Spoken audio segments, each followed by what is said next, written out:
ভাই বোনেরা, আজকে আমি একটা সম্পূর্ণ নতুন ক্লাস নিয়ে আপনাদের সামনে হাজির হয়েছি। ক্লাসটি হচ্ছে সন্ধির 1 নম্বর ক্লাস। সন্ধির 1 নম্বর ক্লাস। আমরা জানি সন্ধি খুবই গুরুত্বপূর্ণ টপিক। এটা বিশেষ প্রাইমারি নিবন্ধন সকল চাকরির পরীক্ষার জন্য সন্ধি অবশ্যই গুরুত্বপূর্ণ। এই সন্ধি থেকে 1 মার্ক 2 মার্ক আসেই নিশ্চিত।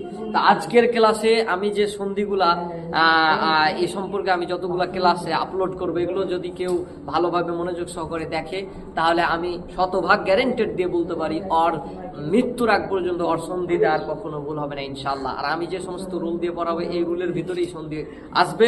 সঠিকভাবে সে সঠিক পদ্ধতিতে সে সন্ধি নির্ণয় করতে পারবে ইনশাআল্লাহ। আমরা জানি সন্ধি শব্দের অর্থ কি বলেন তো? সন্ধি শব্দের অর্থ হচ্ছে মিলন। সন্ধি শব্দের অর্থ কি? মিলন। কিন্তু আমাদের মিলন আছে না, আমাদের বিচ্ছেদ আছে।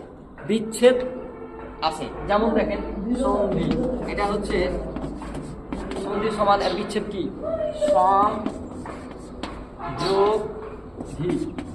সংযোগধি।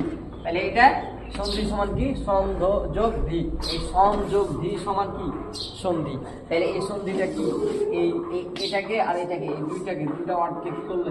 মিল করলে না দিয়া দুটা মিলে কি হলো? এখানে সন্ধি হলো। দুটা মিলে সন্ধি হলো। এটা হচ্ছে সন্ধি।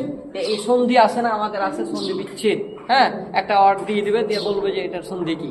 ঠিক আছে, যাই হোক, এভাবে আমরা সন্ধি অর্থ আমরা বের করতে পারলাম।